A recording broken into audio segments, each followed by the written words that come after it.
ଖରା ଅବା ଶୀତ, ଛୋଟ ଅବା ବଡ଼, ଦହିବରା କାହାକୁ ନ ଭଲ ଲାଗେ କହିଲେ ଦେଖି? ଯଦି ଦହିବରା ଉପରେ ଟିକେ ସସ୍ ପକାଇ ଦିଆଯାଏ ନା, ସେ ଆଖିକୁ ଭଲ ଦେଖାଯିବ ସହିତ ମନକୁ ମଧ୍ୟ ବହୁତ ତୃପ୍ତି ଦେଇଥାଏ ଆଉ ପାଟିକୁ ମଧ୍ୟ ବହୁତ ଭଲ ଲାଗିଥାଏ। ଚାଲନ୍ତୁ ଆଜି ବନାଇବା ମିଠା ମିଠା ଦହିବରା। ଦହିବରା ବନେଇବା ପାଇଁ ମୁଁ ଏଠି 300 ଗ୍ରାମ ବିରିକୁ ରାତିରେ ବତୁରେଇ ଦେଇଥିଲି। ଦେଖନ୍ତୁ ବିରି ଗୁଡ଼ାକ ଆମର ଭଲ ଭାବେ ଫୁଲି ଯାଇଛି। ଚାଲନ୍ତୁ ଆକୁ ଏବେ ଛାଣିଦେବା ଗୋଟେ ଜାରକୁ ଆଉ ଅଳ୍ପ ଅଳ୍ପ ପାଣି ଦେଇକି କାଠୁଆ କରିକି ବାଟିବା। ବେଶୀ ପତଳା କଲେ ଆମର ବରା ଜମା ବି ଭଲ ହେବନି। ଦେଖନ୍ତୁ ମୁଁ ଗୋଟେ ବଡ଼ ଜାଗାକୁ ବାଟିକି କାଢ଼ି ଦେଉଛି। ଆଉ ବହଳିଆ କରିକି ସବୁବେଳେ ମନେ ରଖିବେ, ଅଳ୍ପ ଅଳ୍ପ ପାଣି ଦେଇକି ଗ୍ରାଇଣ୍ଡରରେ ବାଟିବେ। ଆଉ ଏପଟେ ଦେଖନ୍ତୁ ମୁଁ ବରାରେ ମାନେ ସ୍ୱାଦ ଅନୁସାରେ ଲୁଣ ପକାଇ ଦେଉଛି। ଆଉ 300 ଗ୍ରାମ ବରା ପାଇଁ ମୁଁ ଏଠି 3 ଚାମଚ ସୁଜି ଆଡ଼୍ କରୁଛି। କାହିଁକିନା ସୁଜି ଦେଲେ ଆମର ବରାଟା ଟିକେ କ୍ରଞ୍ଚି ହେବ ଆଉ ଖାଇବା ପାଇଁ ମଧ୍ୟ ଭଲ ଲାଗିବ।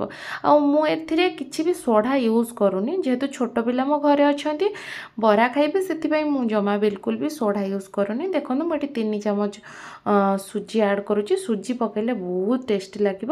ଚାଲନ୍ତୁ ଏବେ ତାକୁ ଟିକେ ଗୋଳେଇ ଦେବା। ଆଉ ଗୋଳେଇ ସାରିଲା ପରେ ମିନିମମ୍ ଆକୁ ଅଧଘଣ୍ଟା ପର୍ଯ୍ୟନ୍ତ, ଯେହେତୁ ଆମେ ସୋଢ଼ା ପକାଉନାହାନ୍ତି ଏଥିରେ, ତାକୁ ଆମେ ମିନିମମ୍ ଅଧଘଣ୍ଟା ପର୍ଯ୍ୟନ୍ତ ଘୋଡ଼େଇକି ରଖିଦେବା। ଘୋଡ଼େଇକି ରଖିଲେ ଆମର ସୁଜି ଗୁଡ଼ାକ ସୋକ୍ କରିଯିବ ପାଣି। ଏପଟେ ଦେଖନ୍ତୁ ଅଧଘଣ୍ଟା ହେଇଗଲାଣି। ଆଉ ଆକୁ ଆମେ ହାତ ଧୋଇକି ଭଲ ଭାବେ ମାନେ 10ରୁ 15 ମିନିଟ୍ ଭଲ ଭାବେ ଗୋଳେଇବା, ଯାହାଦ୍ୱାରା କି ଆମର ବିରିଟା ଟିକେ ଫର୍ମ ଭଳିଆ ହେଇଯିବ। ଦେଖନ୍ତୁ ଏଠି ଆପଣ ହେଇଛି କି ନ ହେଇଛି ଜାଣିବା ପାଇଁ ଗୋଟେ ବାଉଲରେ ପାଣି ନେଇକି ଏମିତି ପକାଇବେ। ଦେଖନ୍ତୁ ବିରିଟି ଭାସୁଛି, ତାହେଲେ ଆମର ହେଇଯାଇଛି। ଏବେ ଆମେ ଭଲ ଭାବେ ହାତକୁ ଧୋଇକି ପରିଷ୍କାର କରିକି, ଆଉ ମନେ ରଖିବେ ଯେତେବେଳେ ବରା ଛାଣୁଛନ୍ତି ପାଣିରେ ପ୍ରଥମେ ହାତକୁ ବୁଡ଼େଇବେ, କାହିଁକିନା ହାତରେ ପାଣି ରହିଲେ ବରାଟା ଲାଗିବନି, ହାତରେ ଯେଉଁ ବିରିଟା ଚିପକିବନି। ଏପଟେ ଦେଖନ୍ତୁ ଗୋଲ କରିକି ଟିକେ ହୋଲ୍ କରିଦେବେ। ହୋଲ୍ କରିକି ତେଲରେ ପକାଇଦେବେ। ହୋଲ୍ କରିବା ଦ୍ୱାରା ତେଲଟା ମାନେ କ'ଣ କହିଲେ, ତେଲଟା ଭଲ ଭାବେ ସବୁଆଡ଼କୁ ପାଇବ।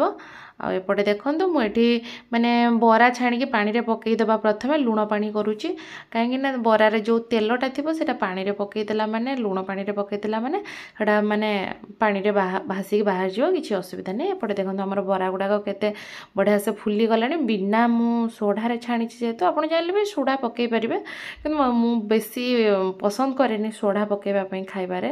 ବହୁତ ଲୋକ ୟୁଜ୍ କରନ୍ତି, କିନ୍ତୁ ମୁଁ ବିଲକୁଲ ବି ୟୁଜ୍ କରେନି। ଏପଟେ ଦେଖନ୍ତୁ ବରା ଗୁଡ଼ାକ କେତେ ସୁନ୍ଦର ଦେଖାଯାଉଛି।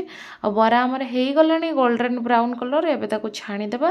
ତେଲରୁ ପାଣି ଦେହରେ ପକାଇଦେବା। ଦେଖନ୍ତୁ ମୁଁ କେମିତି ଗୋଟି ଗୋଟି କରିକି ମାନେ ସବୁ ବରାକୁ କାଢ଼ିକି ପାଣି ଦେହରେ ପକାଇ ଦେଉଛି। ଡାଇରେକ୍ଟଲି ପାଣି ଦେହରେ ପକାଇଦେବେ, କାହିଁକିନା ତାର ଯେଉଁ ଏକ୍ସଟ୍ରା ତେଲ ଥିବ ସେଗୁଡ଼ାକ ଛାଁ ପାଣିରେ ହିଁ ଭାସିକି ବାହାରିଯିବ। ଏପଟେ ଦେଖନ୍ତୁ କେମିତି ତେଲ ମାନେ ପାଣିରେ ପକାଇଦେବା ଦ୍ୱାରା ଭାସିକି ବାହାରି ଯାଉଛି।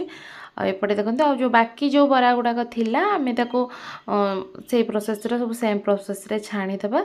ଦେଖନ୍ତୁ କେତେ ସୁନ୍ଦର ଦେଖାଉଛି ବରା ଗୁଡ଼ାକ। ଆଉ ଏପଟେ ଚାଲନ୍ତୁ ଆମେ ଦହି ସେଥିପାଇଁ ପ୍ରିପେୟାର କରିବା। ଏଠି ମୁଁ 300 ଗ୍ରାମ ବରା ମାନେ ବିରି ପାଇଁ ଏଠି 700 ଗ୍ରାମ ମୁଁ ଦହି ନେଇଛି। ପାଣି ମିଶାଉନି, ତା ଦେହରେ ମୁଁ 300 ଗ୍ରାମର ଚିନି ଆଡ଼୍ କରିକି ଭଲ ଭାବେ ଚିନିକୁ ଫେଣ୍ଟି ଦେଉଛି।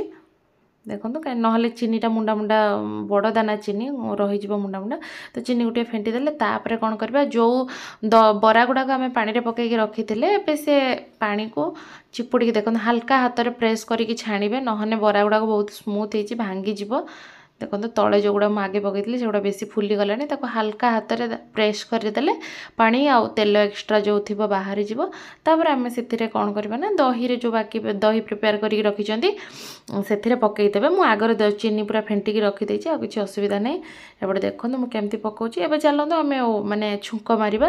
କିଛି ତେଲ ଦେଇଛି, ତେଲ ପାଚିଗଲାଣି। ତାପରେ ମୁଁ କିଛି 5ରୁ 6ଟା ଲଙ୍କାକୁ କାଟି ଦେଇଛି। ଆପଣ ଚାହିଁଲେ ବି କଞ୍ଚା ଲଙ୍କା ପକାଇ ପାରିବେ, ମୁଁ କିନ୍ତୁ କଞ୍ଚା ଲଙ୍କା ପକାଇବିନି, ଯେହେତୁ ଏଇଟା ମିଠା ଦହିବରା, ଶୁଖିଲା ଲଙ୍କା ହିଁ ଆର ଟେଷ୍ଟ ଭଲ ଆସିବ। ତାପରେ କିଛି ସୋରିଷ ଦେଉଛି, ଆଉ ସୋରିଷ ହେଇସାରିଲା ପରେ କରି ଲିଭ୍ସ ପକାଇ ଦେଉଛି। କରି ଲିଭ୍ସ ହେଇଗଲାଣି। ଏବେ ଚାଲନ୍ତୁ ଆମେ ଦହି ଦେହରେ ଓଜାଡ଼ି ଦେବା। ଦେଖନ୍ତୁ ଓଜାଡ଼ି ଦେଲା ପରେ ୱାଓ କି ୟାମି ୟାମି ପୁରା ଦେଖାଯାଉଛି। ଦେଖନ୍ତୁ ଆମର ମିଠା ମିଠା ଦହିବରା ଏବେ ରେଡ଼ି ହେଇଗଲାଣି। ଦେଖନ୍ତୁ କେତେ ସୁନ୍ଦର ଦେଖାଯାଉଛି, ମାନେ ଆଖିକୁ ସୁନ୍ଦର ଦେଖାଯିବା ସହିତ ପାଟିକୁ ମଧ୍ୟ ବହୁତ ଭଲ ଲାଗିଥାଏ। ଏଇ ଯେଉଁ ଡିସେସ୍ଟା, ଆକୁ ଚାମଚରେ ଗୋଳେଇବେନି, ବହୁତ ସ୍ମୁଥ୍ ହେଇଛି, ଭାଙ୍ଗିଯିବ, ସେଥିପାଇଁ ହାଲକା ହାତରେ ଟିକେ ମାନେ ସେକ୍ କରିଦେବେ।